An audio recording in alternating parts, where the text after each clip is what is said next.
Ah yes, the Sega Saturn, the console that is often considered as a poster child for everything that Sega did wrong following the success of the Mega Drive or Sega Genesis. A console that flopped in every Western market and ultimately led to Sega leaving the hardware market.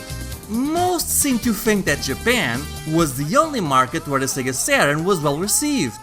But actually, that's not entirely true. In my home country of Portugal, the Saturn was well received, selling on par, if not better, than the PlayStation and vastly outselling the Nintendo 64. So, how did this happen? Why was my tiny country of Portugal such an exception to this rule?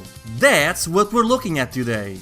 I should start by saying that Sega has always been very popular in my country. The Master System outsold the NES, and the Mega Drive dominated the Super Nintendo. This was in part due to the Portuguese distributors for both Sega and Nintendo. Sega's distributor, Ecofilmes, already had experience in the movie and music industries. And so, when they became official Sega partners in 1991, they already had an established distribution network and the budget to promote their new Mega Drive console. This partnership proved so fruitful that they're still the official Sega distributor to this day, and have even expanded to include companies like Electronic Arts and Square Enix. Nintendo, on the other hand, established a partnership with Concentra, a toy distributor better known for their Mattel line of toys. This partnership lasted until 2009, when Nintendo finally established offices in Portugal. There's a lot of background story regarding this rivalry, but suffice it to say, Sega was a vastly more popular brand here. So by the time the 32-bit generation came around, it seemed pretty clear who was going to come out ahead right from the onset. Sega was still riding high on the success of the Mega Drive, and so few people bought or even knew what the Mega CD or 32X were that they never affected consumer confidence on their brand. However, this time there was a new competitor on the horizon, the Sony PlayStation. And at first, it seems to have been giving Sega its first true competitor in the Portuguese market. Sony had the budget and structure to challenge Sega head-on and the titles to back it up. Games like Tekken 2, Ridge Racer and Crash Bandicoot were giving Sega a real run for its money. But Sega had a trick up their sleeve, a killer app that every kid wanted to play, a game which Sony did not have and was released at the best possible time for the Saturn. You're probably wondering what game could Sega possibly come up with that could compete with Sony's best titles? Could it be Virtua Fighter 2, Sega Rally, or maybe Virtua Cop? No, not at all. This game was only ever released in 4 countries worldwide. And that game was Dragon Ball Z: The Legend. Yes, Sega was saved by a Dragon Ball game. You see, Dragon Ball and Dragon Ball Z started airing in Portugal a few years before it aired in the UK or the US, so by the time the Saturn was out, we were well into the Android saga and Dragon Ball Z craze was sweeping the nation. I should also point out that the Portuguese dub of Dragon Ball is infamous for being so bad it's good. In our dub, the villains don't scream or shout, they sing opera.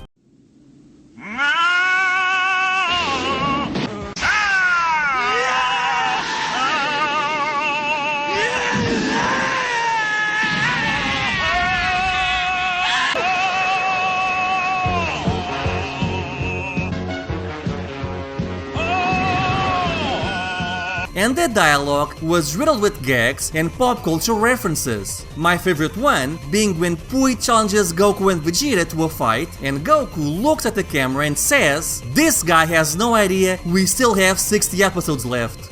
So, yeah, we were pretty much doing Dragon Ball Abridged before anyone.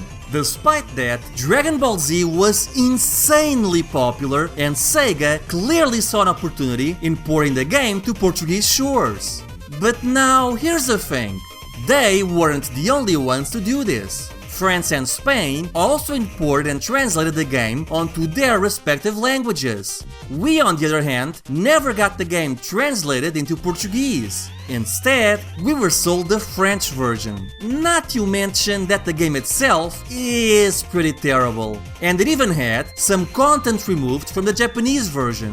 If you want to know more about the game, be sure to check out my review on it. It's a bit of an older video, but when am I ever gonna get the chance to talk about this game again? And this wasn't the first time Echo Films did something like this either.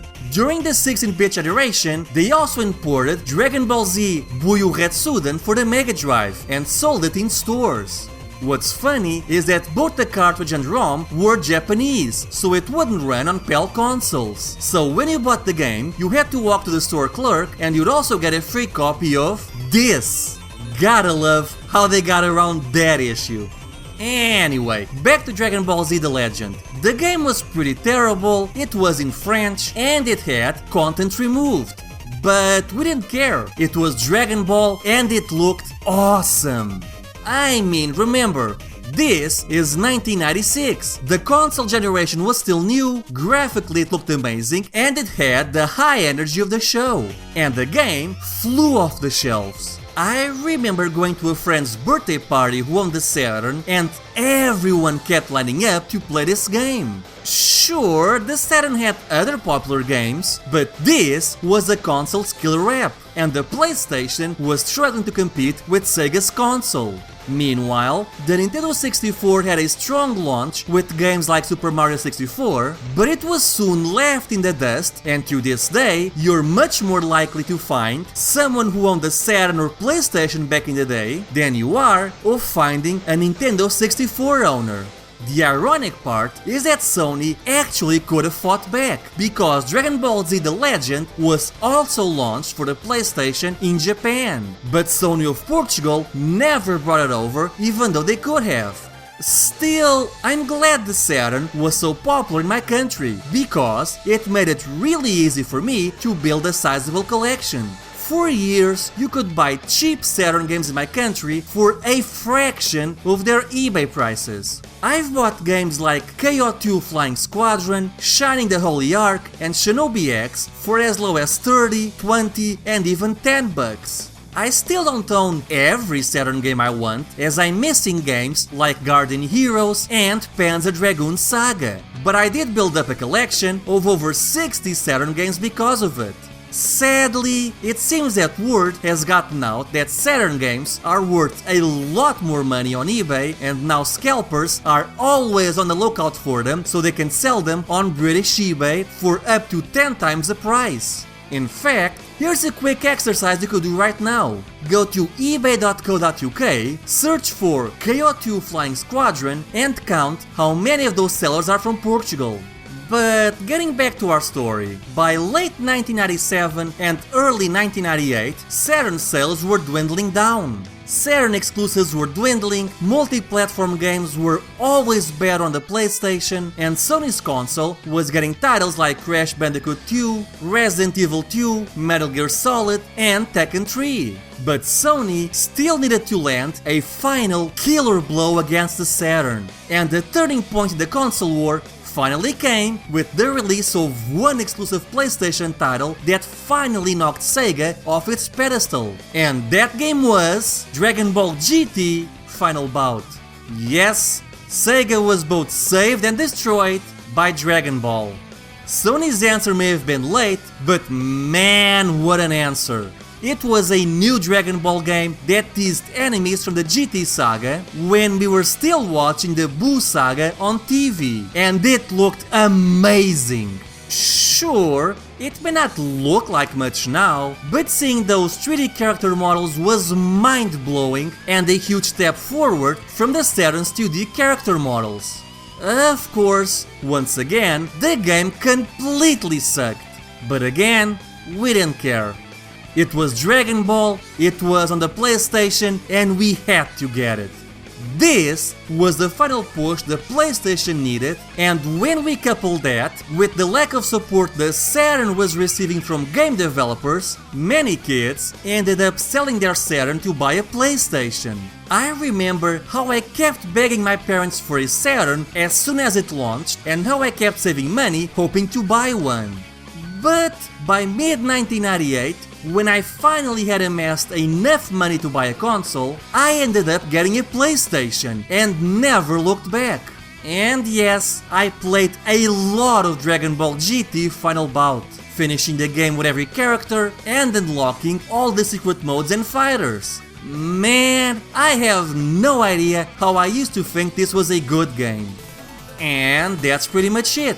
Nearly 2 years later, Sega would try again with the Dreamcast, but by then, the damage was already done. The PlayStation had established itself as the system to get, and there was little Echo Films could do, though the Dreamcast did end up outselling the GameCube. I hope you enjoyed this bit of my country's gaming history. If you'd like more videos like this, let me know in the comments, and I'm sure I can think of a few more gaming stories from my country.